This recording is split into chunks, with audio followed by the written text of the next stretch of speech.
Hello everyone, so welcome back to another video. So guys, जैसे कि यार आप सभी को पता है कि जेकेएसएसबी ने फाइनली फाइनेंस अकाउंट असिस्टेंट की एग्जाम डेट जो है वो आउट कर दी है। दैट इज 15 नवंबर, जिससे कि यार एस्पिरेंट्स के सामने एक प्रॉपरली क्लियर पिक्चर आ चुकी है कि उनके पास कितना समय है इस एग्जाम के लिए, और वो अब स्ट्रेटेजिकली अपनी इस प्रिपरेशन को प्लान कर सकते हैं। तो गाइस, आज की वीडियो सभी सीरियस एस्पिरेंट्स के लिए, जिसमें मैं आपको बताने वाला हूँ जो आपके 3 महीने का टाइम है, दैट इज अगस्त, सितंबर, अक्टूबर और साथ में नवंबर के 15 दिन, कैसे आपने इसको एक तरह से प्लान करना है, कैसे अपने आपने अपनी प्रिपरेशन को आगे लेके जाना है, और टाइम टू टाइम कैसे आपने मॉक टेस्ट देके अपनी रिवीजन भी चेक करना है। तो गाइस, अगर आप इस चैनल पे नहीं हो तो चैनल को सब्सक्राइब कर लेना। प्रॉपर्ली मैं आपको गाइड करने वाला हूँ, और हमारे एंड से कैसे वीडियो लेक्चर्स आने वाले वो भी मैं आपको बताने वाला हूँ। देखो, 3 महीने अच्छा खासा टाइम है, ये नहीं कहूंगा कि बहुत कम टाइम है या बहुत ज्यादा टाइम है, ऐसा नहीं बोलूंगा। मेरा मानना है जितने भी आप में से सीरियस एस्पिरेंट्स हैं कुछ हद तक प्रिपेयर कर चुके हो। मैक्सिमम स्टूडेंट्स, मैक्सिमम एस्पिरेंट जो पहले से शिद्दत से इसको पढ़ रहे थे 50-60% मिनिमम करके बैठे हैं। कुछ तो ऐसे हैं पूरा सिलेबस पढ़ के बैठे, लेकिन अब रिवीजन तो कैसे रिवीजन करना है या जो सिलेबस बचा वो कैसे करना है वो मैं आपको बताऊं। देखो, आपको पता है फाइनेंस अकाउंट असिस्टेंट का सबसे लेंथेस्ट सिलेबस गिना जाता है। अगर देखा जाए 8 कंपोनेंट है, जिसमें 2 कंपोनेंट तो आपके 50% ले आएंगे, that is 30 marks and 30 marks. आपकी अकाउंटेंसी और जनरल नॉलेज 60 मार्क्स ले, 50%, ठीक है। अब जीके की अगर बात करूं, वही टॉपिक है जो आप फर्दर एग्जाम्स में प्रिपेयर करते हो। आपने सबसे पहले इसको प्रिपेयर करना है, शेड्यूल बना लेना है, वीक का एक शेड्यूल प्रॉपर्ली बना लेना है। जब आप एक वीक का शेड्यूल बना लोगे, पहले ही हफ्ते में मेंशन कर लेना कि मैं ये चीज रिवाइज करने वाला हूँ या ये चीज लर्न करने वाला हूँ इस हफ्ते। मैंने प्रॉपर्ली, हमारी टीम ने प्रॉपर्ली इधर आपको कोर्स में सारा का सारा प्रिपेयर करवा दिया, सारे के सारे ये जो न्यू पैटर्न के अकॉर्डिंगली कंटेंट आपको इधर प्रोवाइड करवा दिया होगा। अब हमारे एंड से ना इधर एमसीक्यूज आने वाले, जीके की भी हम स्टार्ट कर देंगे। हमारी जो कंसर्न टीचर्स है वो डिफरेंट डिफरेंट सब्जेक्ट इसके स्टार्ट कर देगी। आपको टाइम टू टाइम इसका शेड्यूल मिलता रहेगा, आप चैनल को सब्सक्राइब कर लेना। देखो, मेन चीज क्या है, आपने क्या करना है, मैंने वही बोला कि वीक का शेड्यूल बना लो। जैसे कि आज संडे है, अगले संडे तक का आपने शेड्यूल बना लेना है, एक पूरे के पूरे वीक का। ट्राई करो 3-4 हफ्ते में उसको पूरा का पूरा उसको कवर करो। जैसे कि आपने फर्स्ट टारगेट रखा जीके का, JNK GUT का कंपोनेंट कवर करना है इस हफ्ते, तो वो आपने टारगेट रखा, उसको प्रिपेयर किया, उसको रिवाइज किया। अगले 2 दिन, मतलब कि मैं कहूंगा Friday and Saturday and Sunday, ये 2-3 दिन जो लास्ट में जब आपके बचेंगे, उनमें मैक्सिमम इसके क्वेश्चंस की प्रैक्टिस करो। यूट्यूब सेशंस आप फॉलो कर सकते हो, यूट्यूब पे आपको इसका अच्छा खासा कंटेंट मिल जाता है। उसके बाद आप इसके AI की मदद से कुछ क्वेश्चन फ्रेम कर सकते हो, उधर से आप देखो कितनी आपको समझ लगती है, ठीक है। साथ में अगर कोई नया पॉइंट मिलता है ना, उसको नोट्स में ऐड ऑन करते हैं, साथ में घुसाते रहो, ठीक है। बाकी इसकी हमारी एक 500 प्लस एमसीक्यू स्टार्ट करेंगे, बहुत जल्द स्टार्ट करेंगे, आपको बता दूंगा टाइमली। अकाउंटेंसी की तो हमारी ओवर हो चुकी है, एक लास्ट का लेक्चर आएगा, और अकाउंटेंसी की एक कंपाइल्ड PDF आपको दे दूंगा। मैंने अपलोड कर दी है वैसे तो, एक लास्ट लेक्चर के आने का एक कंपाइल्ड 1 से लेकर 32 लेक्चर तक आपको तो प्रोवाइड कर दूंगा। अगर आप में से कोई नया है तो जिसको नहीं पता, मैंने एक प्लेलिस्ट क्रिएट की हुई है, न्यू पैटर्न एमसीक्यूज है उसमें सारे के सारे, जिसमें मैंने आपको स्टेटमेंट बेस्ड एमसीक्यूज, आपको मैच द फॉलोइंग एमसीक्यूज, आपको मैंने जो लिस्ट टाइप एमसीक्यूज होते हैं वो सारे के सारे इधर कवर करवाए हैं, और कैसे उसको अटेम्प्ट करना है, कैसे उसमें से आपने क्वेश्चंस को, ऑप्शंस को एलिमिनेट करना है, वो मैंने आपको सिखाया। तो एक बार ये देख लेना। और इसका ना, अगर आप प्रिपेयर करो, मैंने साइकिल बताया था, साइकिल इसका यही है कि सबसे पहले आप इंट्रोडक्शन पे जाओ, नेक्स्ट अकाउंटिंग इक्वेशन, उसके बाद आप कर सकते हो that is your journal entries, ठीक है, डबल बुक कीपिंग, फिर लेजर, लेजर के बाद आपके कैश बुक टाइप आ जाता है, फिर trial balance, trading account, profit and loss account, फिर उसके बाद आप देख सकते हो कि पार्टनरशिप टॉपिक कवर कर सकते हो। देखो, ये जो साइकिल मैंने बताया था ये आपने जरूर फॉलो करना है। क्यों? क्योंकि अकाउंटेंसी एक बिल्कुल साइकिल की तरह है, क्या चीज पहले बनती है वो आपको पहले आनी चाहिए। जर्नल आता होगा तो लेजर बना पाओगे, लेजर आता होगा तो ट्रायल बैलेंस बना पाओगे, ट्रायल बैलेंस आता होगा तो आगे फाइनेंशियल स्टेटमेंट आपकी समझ लगे, है ना। तो ये चीज आपने समझनी है।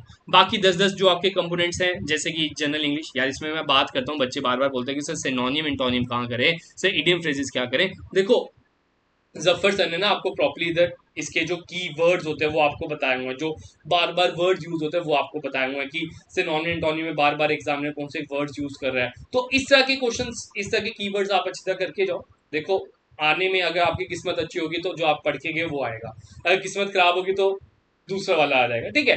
तो ये एक तरह से गैम्बल की तरह, आप जो बाकी जो आपके हाथ में, मैं ये कहूंगा उनको अच्छी तरह प्रिपेयर करो, जिसमें एक्टिव पैसिव वॉइस में आपको अच्छे से रूल्स पता होने चाहिए, प्रेपोजिशन से रूल्स पता होने चाहिए, आर्टिकल, मोडाइल, संदेशन, इन सब के रूल्स पता होने चाहिए, टेंसेस, ठीक है, तो तब भी आप इनमें से नंबर ले सकते हो। लेकिन जो एंटोनिम सिनोनिम है, इडियम फ्रेजेस है, किस्मत है भाई, अगर पढ़ा हुआ है तो आ जाएगा। बाकी आपको बताया हुआ है कुछ कीवर्ड्स, वो करके जाओ। स्टैटिस्टिक्स मेरा मानना है इस पूरे कंपोनेंट में one of the easiest topic, easiest component. Statistics को अच्छी तरह पढ़ लो, ठीक है, इसमें कोई कंपोनेंट नहीं छोड़ना, कोशिश करो इसमें मैक्सिमम स्कोर कर सको।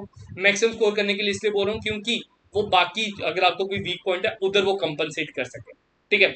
अगर आप स्टैटिस्टिक्स पढ़ते भी हो ना, मेरा मानना है अच्छी तरह पढ़ो, इसकी अच्छी संदीप गर्ग की बुक अच्छी है, ठीक है, उसमें मैक्सिमम आपको कंपोनेंट मिल जाता है 11th की बुक में। अगर आप इसको अच्छी तरह कवर करते हो ना, आसानी से 20 दिन, मैं कहूँगा 20 दिन के अंदर अंदर पूरी यूज स्टैटिस्टिक्स आप अच्छी तरह कर सकते हो, अगर आप एक पूरा एम बना लो मैंने स्टैटिस्टिक्स कवर कर, ठीक है। बाकी स्टैटिस्टिक्स आपको बता दूं, बैच में ना मैंने खुद पढ़ाई है, मैंने उधर प्रॉपर्ली समझाई हुई है, मैंने कवर कराया, मेरा कोर्स सब्जेक्ट रह चुका हुआ है, मैंने ये पढ़ा हुआ है, ग्रेजुएशन लेवल में पढ़ा हुआ है, तो ये सब कुछ आपको तो मैंने प्रॉपर्ली बेसिक कैसे स्कैम्स बन सकते हैं विद इन 3-4 डेज स्टार्ट हो जाएंगे, ठीक है। इसके ऊपर एमसीक्यू स्टार्ट होने वाली, बड़ी डिमांडिंग है, डिमांड कर रहे हैं कि सर ये एमसीक्यूज रह गए, स्टैटिस्टिक्स आपने एमसीक्यूज नहीं कराया, वो भी ले आऊंगा। बात होती है मैथ्स की, यार मैथ्स 10 नंबर की है, बच्चे बार बार मैसेज करते हैं सर मैथ्स मैंने नहीं पढ़ी। अब देखो ये मैथ्स वो वाली मैथ्स नहीं है कि जो आपको बाकी कंपटीटिव एग्जाम में आती है, जैसे सीजीएल के एग्जाम में, ठीक है, या जेकेपीएससी के एग्जाम में आपको, तो ये वैसी मैथ्स नहीं है, टोटली 11th-12th की है। तो बच्चे कह रहे हैं कि क्या सर हम छोड़ देंगे, ये तो टोटली डिफरेंट मैथ्स है, हमने कभी पढ़ा भी नहीं हुआ, क्या है। देखो मैं कहूँगा छोड़ो तो नहीं, 10 नंबर छोड़ना is not a good choice. आप क्या करो, कुछ टॉपिक्स बता रहा हूँ वो कवर करके आओ जिसमें 3-4 नंबर आपके बन जाए। एक सिंपल कंपाउंडर्स बता रहा हूँ, linear equation with two variable बता रहा हूँ, एक आपको परम्यूटेशन कॉम्बिनेशन अगर समझ लगती है तो बहुत अच्छा है, बड़ा मजा आता है इस क्वेश्चन को सॉल्व करने में। उसके बाद प्रोबेबिलिटी, ये 3-4 टॉपिक बता दिए, ये अच्छी तरह कवर करके जाओ, आपको अच्छे खासे मार्क्स दिलवा देगी 10 में से, ठीक है। ये नहीं है कि 10 के 10 नंबर छोड़ो, ये बेवकूफ़ी होगी। इकोनॉमिक्स अगर मैं बात करूं, बड़ी बार इसकी वर्डिंग्स बड़ी तंग करती है, इसकी मैंने 250 प्लस एमसीक्यूज अभी तक करवा दिए, 250 प्लस एमसीक्यूज इसके करवा दिए, प्लेलिस्ट बनी हुई है, बाकी 250 भी मैं बहुत जल्द करवा दूंगा, ठीक है। अब बात होती है सर, ये मैंने इसका भी बोला है, शेड्यूलिंग बना लो, शेड्यूल बना लो, क्या पढ़ना है, कैसे पढ़ना है, इस हफ्ते क्या कवर करना है, ठीक है। इसमें जो स्कोरिंग वाले टॉपिक्स मैं बताता हूँ, सबसे ज्यादा स्कोरिंग, इंट्रोडक्शन प्रिंसिपल अच्छी तरह कर लो, फिजिकल मॉनिटरी पॉलिसी अच्छी तरह कर लो, कंज्यूमर वाला अच्छी तरह कर लो, डिमांड वाला अच्छी तरह कर लो, फॉर्म्स ऑफ मार्केट अच्छी तरह कर लो, फैक्टर्स ऑफ प्रोडक्शन अच्छी तरह कर लो, उसके बाद आपका नेशनल इनकम एंड आर के, ये कुछ कंपोनेंट जो मैंने टिक मारे ना, ये 10 में से स्कोरिंग कंपोनेंट जाने वाला है, ठीक है। जो अगर अगर अगर अगर आपको लग रहा है कि भाई इकोनॉमिक्स थोड़ी मुश्किल है, तो आप बाकी जो 3-4 टॉपिक्स आपके मैंने बीच में स्किप किए हैं इनको छोड़ सकते हो, ठीक है। बाकी ये जरूर करके रहो, वैसे सजेशन तो यही है कि पूरा ही करके रहो। साइंस की बात करता हूँ यार, साइंस आपकी एनसीईआरटी हमने प्रॉपर्ली कवर करवा दिया, अनिता मैम ने आपको इधर प्रॉपर्ली कवर करवाया है। एनसीईआरटी अप टू 10th जो आपकी है वो आपको इधर समझाया है, प्रॉपर्ली आपको बताया है कि किस तरह से इसके एमसीक्यूज बन सकते हैं। इसकी भी एक सीरीज स्टार्ट करेंगे, आपको यूट्यूब पे स्टार्ट करेंगे, आपको बताएंगे किस तरह के इसके न्यू पैटर्न एमसीक्यूज बन सकते हैं।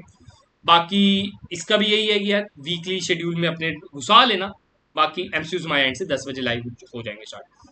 अब एक और, अब जो कंप्यूटर की डिमांडिंग है ना, इससे कंप्यूटर ना बहुत मुश्किल पूछा है जेके ऐसे, no doubt no doubt no doubt बहुत मुश्किल है। आप में से बहुत स्टूडेंट्स होंगे जिन्होंने कंप्यूटर पढ़ा हुआ है ग्रेजुएशन में, जिन्होंने उसमें हाई लेवल नॉलेज रखी हुई है, लेकिन उनसे भी एक रिक्वेस्ट है यार, आप सभी बताना किस तरह के क्वेश्चन पूछे जा रहा है जेके ऐसे में, यार आउट ऑफ कंटेक्स्ट है। मैं बात करूँ कंप्यूटर के जो क्वेश्चन है ना, आप कह सकते हो कि आउट ऑफ कंटेक्स्ट है, आप जितना मर्जी पढ़ लो, बड़े से कंपोनेंट्स कवर कर लो, तो बड़े कुछ ऐसे कंपोनेंट्स होंगे कि आपका आउट ऑफ कंटेक्स्ट वो क्वेश्चन पूछा जाता है।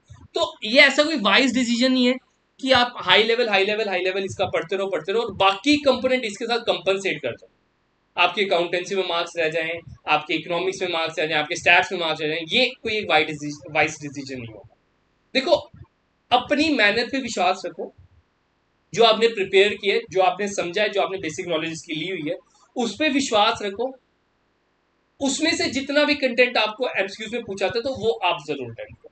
अगर आप कहोगे कि यार मैं ग्रेजुएशन भी इसकी कवर कर लूँ, ग्रेजुएशन की बुक भी इसमें अच्छी तरह पढ़ लूँ, तो आप इस 10 नंबर के बदले 110 नंबर छोड़ रहे हो पीछे, तो ये बहुत बड़ा ब्लंडर होगा, मेरा ये मानना है। आप कोई भी पेपर पकड़ लो, आपको किसी कोई भी एक जो कम्पिटेटिव एग्जाम की बुक होती है ना, जैसे अरिहंत की लगा लो, और भी जो बुक्स हैं उनको भी अगर आप कंसल्ट करते हो तो उसमें से भी आप देखोगे कि कुछ भी नहीं आ रहा। कंप्यूटर की मैं स्पेसिफिक बात कर रहा हूँ, टोटली आउट ऑफ कंटेक्स्ट जेके से पूछा, पता नहीं कौन डाल रहा है कंप्यूटर का टॉपिक्स, कंप्यूटर के क्वेश्चन, सॉरी।